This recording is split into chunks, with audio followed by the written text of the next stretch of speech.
The first time my sister destroyed something that belonged to me, she was 9 and I was 11. She cut the ribbon sash off my recital dress because she said mine looked prettier than hers. My mother called it jealousy. My father called it a phase.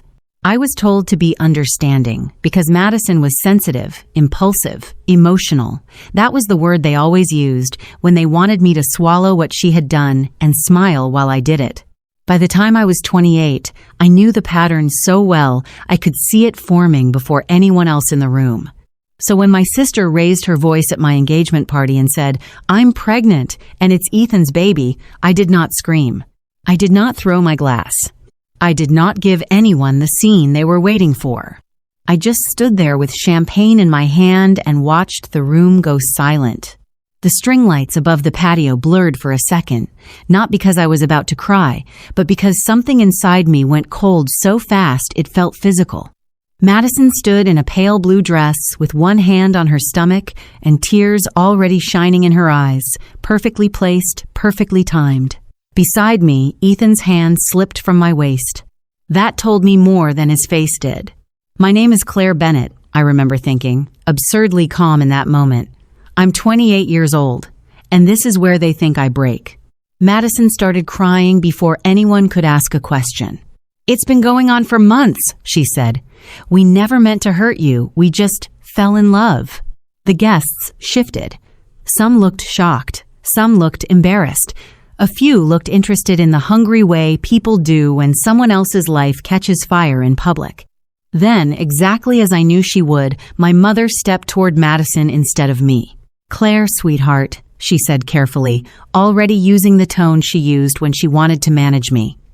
"Let's talk about this as a family. As a family. Not, how could this happen? Not, are you all right? Not, Madison, what have you done?" My father came in right behind her. "Your sister is going through a lot." Of course she was. Madison was always going through a lot when she wrecked my car in college, when she used my credit card without asking, when she ruined the dress I bought for graduation because she borrowed it and spilled wine on it. There was always a storm around her, and somehow I was always expected to stand in the rain and call it love. I set my champagne flute down on the nearest table. "Excuse me," I said. I walked into the house before anybody could stop me. My mother followed me into the kitchen in heels that clicked sharp and urgent across the tile. "You can't just leave," she said. "This changes everything." I turned and looked at her. "You're right," I said. She actually looked relieved. "Then you understand," she said. "Madison is fragile right now." I almost laughed. Even then, even with my engagement party wrecked, my fiancé standing outside with my sister, and half our guests pretending not to stare through the windows, it was still all about Madison. I grabbed my keys from the counter. "Where are you going?" my mother asked. "Madison has you," I said. "She always has." Then I walked out the front door. Ethan called my name from behind me. I kept walking. I did not cry in the driveway. I did not collapse at the wheel. I drove 40 minutes north to my grandmother's lake cottage, the place she used to say made the truth easier to hear because there was nothing there to interrupt it except water and wind. What nobody at that party knew was that I had suspected something for weeks. The late-night messages Ethan hid by angling his phone away from me. The work dinners that ran too long. Madison's sudden illnesses. The way she had started looking at me with that bright, secretive calm she got when she thought she was winning. I had not only suspected it, I had prepared for it. 2 weeks earlier, I hired a private investigator. A week earlier, I moved my passport, jewelry, account documents, and grandmother's letters into a safety deposit box. 3 days before the party, I started taking Ethan off anything tied to me that he had no right to keep. And the day before Madison's announcement, I convinced him to submit a DNA sample under the pretense of needing updated records for a joint insurance policy. I sat on my grandmother's porch that night, phone buzzing non-stop beside me, and called the one person in my family who had never once mistaken loyalty for silence. My Aunt Rebecca answered on the second ring. "I saw your sister's performance online," she said. "Please tell me you didn't waste mascara on those people." I stared out at the lake. "She says she's pregnant." "She says a lot of things." For the first time that night, I smiled a little. "I need your help." Her answer came instantly. "Does it involve making them deeply uncomfortable in formal clothes?" "It might." "I'm in." I told her about the investigator, about the DNA test, about what I suspected but had not yet proved. "What's the plan?" she asked. "We wait for the lab results," I said. "Then we show them what happens when they confuse quiet with weak." That night, I slept in my grandmother's old room with her journal on the bedside table, the leather worn soft by years of use. She used to write down everything: garden notes, recipes, observations about people, and occasionally lessons she knew life would force me to need. One line had been underlined twice. "Let people believe they've won. Truth lands harder when it arrives late." So I waited. For the next 8 weeks, my family did what they always did. They rearranged reality until Madison looked innocent and I looked unstable. She moved into the apartment Ethan and I had shared. My parents told people I had taken the breakup badly and needed space. Madison began posting careful photos, online flowers, herbal tea, one hand over her stomach, captions about new beginnings and healing. Ethan stood beside her in those pictures, looking increasingly less like a man in love and more like a man trying to convince himself he had made a choice instead of a mistake. Aunt Rebecca kept me updated. "They're throwing them an engagement party next Friday," she said one morning over coffee at the cottage. "Your mother is calling it a celebration of second chances." I stirred my coffee slowly. "That sounds like her. She's speaking about you like you were a rough draft." That hurt more than I let show. But by then, the investigator's report had arrived, and pain had become less useful than paperwork. The file contained hotel records, time-stamped photos, transactions from cards my father had quietly paid off for Madison, and one detail more important than all the rest: evidence tying Madison to fertility treatment appointments made months earlier, while she was still secretly involved with her ex-boyfriend, Daniel. The lab notification came the afternoon of the party. The DNA results were ready. The timing was almost elegant. That evening, Aunt Rebecca and I drove to my parents' country club, the same ballroom where Ethan had proposed to me 3 months earlier. I wore black, not because I was mourning anything, but because it made me feel precise. As we stepped inside, I could hear my mother's voice carrying above the crowd, warm and proud as she introduced Madison and Ethan, as if no one in the room remembered how this had started. Then, she saw me. "Claire," she said, smile freezing in place. "This is a private event." "I won't stay long," I said. "I just brought a gift." Madison turned toward me with one hand on her stomach, already defensive. "Haven't you done enough? We're trying to move forward." I smiled at her. It unsettled her immediately. I reached into my purse and pulled out a sealed envelope. I thought family milestones deserved honesty. Ethan went pale the second he saw the lab logo. "That was private," he said. I looked at my mother. "I thought family matters should be handled openly. Isn't that what you always say?"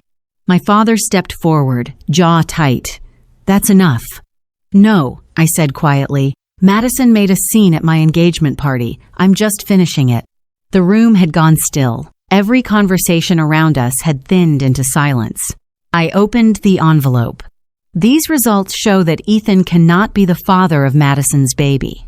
For a second, no one moved. Then all the color drained out of Madison's face so fast, it was almost shocking. Ethan stared at me, then at her. "What?" "Science is very inconvenient when you build your future on a lie," I said. Madison shook her head. "That's not possible." "It is," I said, "because the baby isn't Ethan's." I took out the second set of papers. The investigator also found records connecting you to fertility appointments and payments tied to Daniel, the same Daniel you've been seeing behind everyone's backs. A murmur moved through the room like wind through dry leaves. Someone near the bar whispered, "Oh my God," under their breath. My mother put a hand to her chest. My father looked like he had aged 10 years in 10 seconds. Ethan's expression changed in stages: confusion, comprehension, then fury. "You planned this?" he asked Madison. "You let me believe." Tears flooded her eyes, but for once, the room did not rush to rescue her. "I was scared," she said. "Daniel left, and you and Claire were happy, and You thought you could take my fiancé, claim your ex-boyfriend's child was his, and let our parents turn me into the unstable one?" I said. "And you were right about one thing. They helped you." I turned to my parents. "You didn't question any of it." "Not once." "We didn't know," my mother whispered. "You didn't want to know," I said. That was the truth of my family, not ignorance, preference. They always preferred the version of events that protected Madison and required less courage from them. Aunt Rebecca stepped forward then, calm as a judge. "I think," she said into the silence, "this party is over." Ethan left first. Madison started sobbing, but the sound had changed. It no longer controlled the room. My mother reached for her. My father looked at me, as if he wanted to say something that might save us. But there are moments when a family becomes honest all at once, and no sentence is strong enough to survive it. Aunt Rebecca and I walked out together. In the car, she exhaled slowly. "Your grandmother would have approved." I looked out at the dark golf course sliding past the window. "This isn't finished." And it wasn't. The public humiliation was only the first fracture. Within days, Ethan moved out of the apartment. Daniel, the actual father, wanted nothing to do with Madison. My mother began calling me with updates I had not asked for, each one shaped to invite sympathy. "She isn't eating," she told me once in the produce aisle of a grocery store after cornering me near the apples. "She needs her sister." I put a bag of fruit into my cart and finally looked at her. "No," I said. "She needs consequences. You just never let her have any." My mother's eyes filled. "We made mistakes. And I was your daughter every time you made them." A week later, Aunt Rebecca came to the cottage with another discovery. She had gone through papers from my late grandmother's safety deposit box and found records my grandmother had kept for years, transfers, checks, withdrawals, notes in the margins. My parents had taken money from family assets repeatedly to cover Madison's debt, her rent, her cards, even hotel bills from the months she had been seeing Daniel while pretending to support my relationship. There was also a letter addressed to me. "My dearest Claire," it began, "if you are reading this, they have finally mistaken your patience for surrender." I sat at the kitchen table and cried then. Not for Ethan, not for Madison, but for the relief of being seen by someone who had understood all along. The letter explained that my grandmother had left a trust in my name, intended for my future home and wedding. She also left instructions. Use the records wisely. Let truth do the work. So I did. My attorney sent copies of the financial documents to my parents, along with a short note stating that further misuse of family funds or assets would be challenged formally. 2 days later, Madison moved back into their house. My father called me that night. "What do you want from us?" he asked, voice heavy and stripped of authority. The answer came easily. "Nothing," I said. "That's the point. I don't want anything from you anymore." That was the real victory. Not the party. Not the look on Madison's face.